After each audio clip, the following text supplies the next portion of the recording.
Hello, this is Brian Westbrook, Executive Director of the Coalition for Life in St. Louis, and I am so blessed to be with every single one of you here today on this 12 days of Coalition Christmas. Today is day 11, and yesterday we promised a big announcement for you guys, and today it's going to be a really, really big announcement. But one of the things I wanted to do first off is to look at where we've gone here with the Coalition for Life and where we've gone in these 12 days of Coalition Christmas. We started in first and foremost in the options coaching room with our client care specialists. We've went all to the sidewalk. We've done 40 Days for Life. We've talked about so many things, the gifts that you guys are giving to these amazing people, these amazing clients who choose life for their children.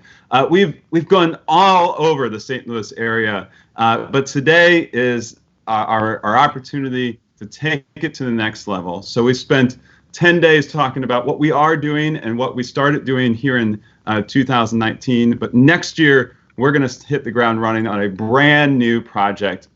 And that brand new project is that we are going to be bringing ultrasound technology to the Women's Care Connect Pregnancy Center. And so this ultrasound machine has recently been donated by the Knights of Columbus. And we are about to launch this in early 2020. And so we are so blessed to be able to have this machine, but there's a lot of work that needs to go into this to actually get it off the ground. And so I have a very special guest with me today, Dr.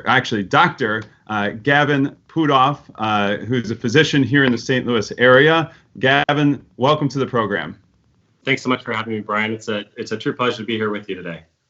So Gavin, we called him probably a couple of months ago, and we said, hey, you want to do this crazy thing of helping us bring ultrasounds to pregnant women, specifically those who are abortion-minded, and somehow he said yes, right?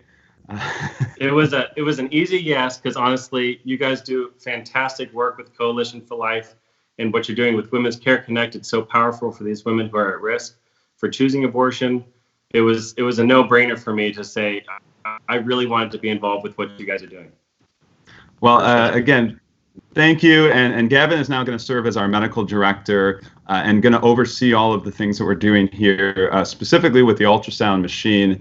And we can't do it without him. We really cannot make this happen without him. So, Gavin, tell me about, I know you are an OBGYN, and I know you work a lot with a lot of pregnant women. So tell me about your experience first and foremost with just your regular practice, and then after that with women who are in crisis. Sure.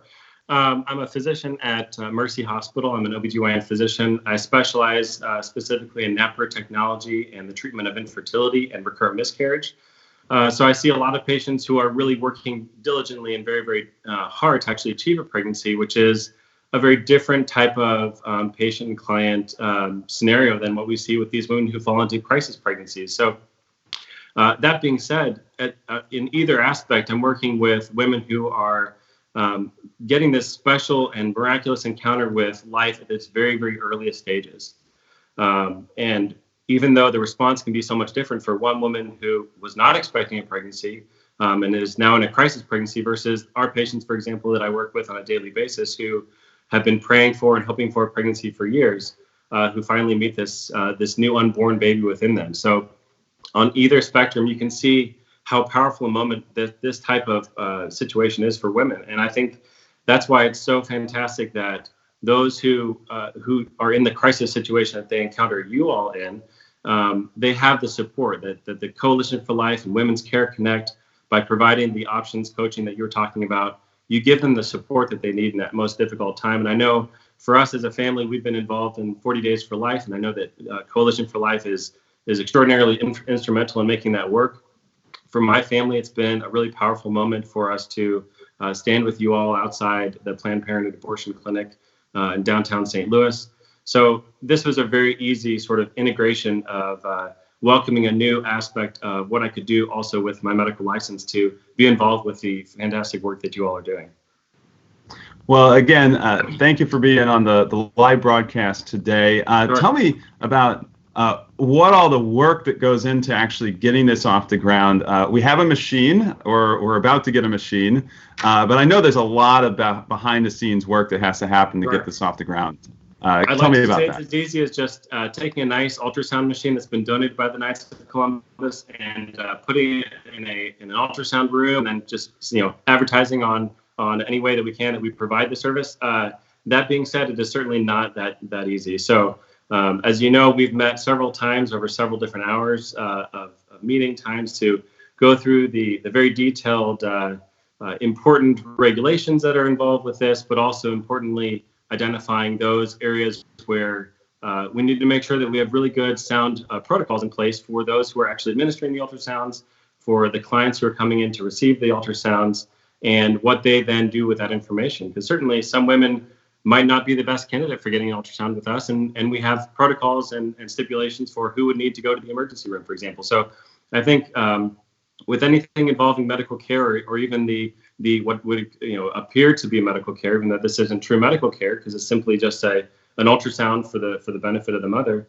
But with all those things, we have to really do our due diligence to make sure that we're following all those policies, procedures, regulations that are involved with this sort of thing. So I think we've worked really hard to do that, and I'm finally feel happy to say that I think that we're reaching the end of all those difficult re-edits and everything of the paperwork. So I think we're getting going pretty close here.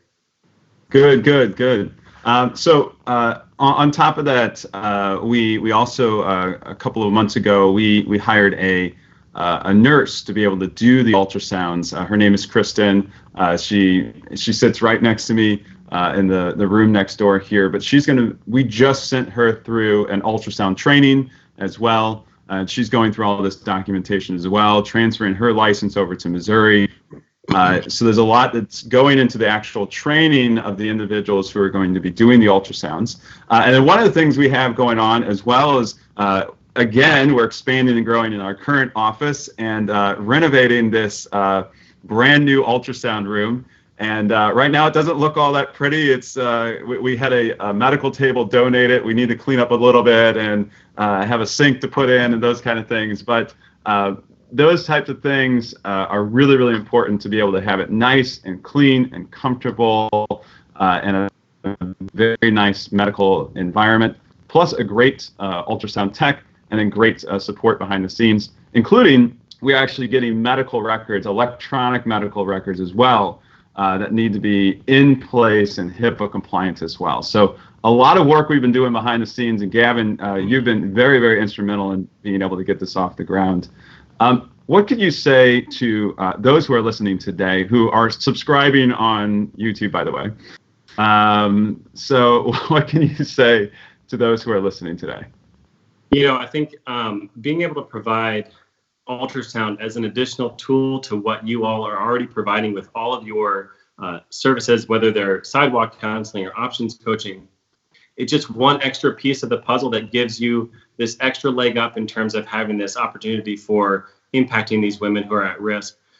Without a doubt, those who are on the fence about having an abortion or potentially choosing life for their baby, having that chance to see the ultrasound of their baby, this is the first time that they will actually ever get to see their baby, to hear the baby's heartbeat. That moment for a woman who's in crisis can have a profound impact and certainly can change her mind about whether or not to proceed with an abortion. So it's not that those who are coming in, all of a sudden something magical happens with an ultrasound if they're dead set on abortion, but certainly for those women who are leaning in that direction, but just need an extra little nudge, seeing that little image of their baby, seeing the heartbeat, seeing the baby kick and move. Those are incredibly important things that we can provide these women. We're basically putting knowledge in their lap and empowering them with more information upon which to make a truly informed. I mean, the abortion advocates would like us to all the women who are out there seeking out abortion. They would just like us to think that the newly conceived baby is just a clump of cells. And this immediately refutes that erroneous argument and says, no, what you have inside of you right now is a living human person. There's no doubt of that. Once you see that baby kicking around with the heartbeat.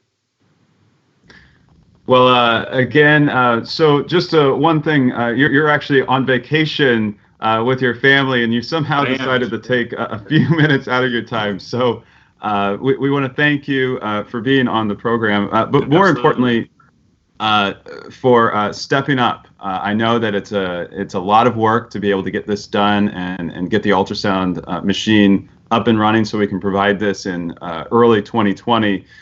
So all the paperwork, all that stuff is moving along, and so we felt very comfortable to announce this here at the end of the year as something we're going to be hitting the ground running in 2020. And so Yep. yeah. So talking about that specifically, we want to ask you, our listener base, our donor base, our volunteers, those who support us every single year throughout the entire year, to join us here at the very end of the year of 2019. We have a fundraiser, a Christmas appeal of $158,000 that we need to raise between now and the end of the year to be able to make sure that the budgetary gap for 2019 is closed. And so more importantly, then we can hit the ground running in 2020 and these new initiatives that we're launching, specifically continuing our efforts in Fairview Heights, also in St. Louis, but then also this brand new opportunity with the ultrasound machine here in 2020 to be able to provide those ultrasounds directly to those clients. And so that's really important as the demand has grown. There are so many other places that you potentially could get pregnancy services and potentially even an ultrasound. There are actually 70 different pregnancy centers in the state of Missouri. And so we're so blessed to be one of those and then continue to expand and grow those services for so many different women. So join us today. Join us by clicking that donate button below and help us to fill that financial gap here in 2019 so we can hit the ground running in 2020. Gavin, any last words for us? All I was going to say is, for anybody who's watching or who might watch this over the next several days to weeks, if you're looking for a good, authentic, pro-life organization that's really doing the work where it matters, Coalition for Life is 100% that organization. I know I've gotten the tour of their building there. I've met the clients. I've met the staff there. These are truly dedicated men and women who are helping these most at-risk women. So please, this is the time to say, I want to commit my last donation dollars for 2019, or maybe my donation dollars for 2020 or every year, to a great, the right organization for you guys. Well, thank you, Gavin. And now I can send you back to your amazing children. I believe 6 of them, correct? Correct. And I'm sure you'll have a beautiful and amazing Christmas. And to all those who are listening here today, Merry Christmas. Tomorrow we will have a very special guest on tomorrow, a very special program to kind of tie it up with a nice little bow at the very end here on day 12. But a lot of you have stayed with us through 11 days of Christmas, Coalition Christmas, that is, because I heard 12 days of Christmas is after Christmas. But blessed to have each and every single one of you guys here today. And tomorrow on Christmas Eve, we'll be finishing this up on day 12. You won't want to miss our guest for tomorrow. All right. God bless you guys, and thank you so much for your generous support.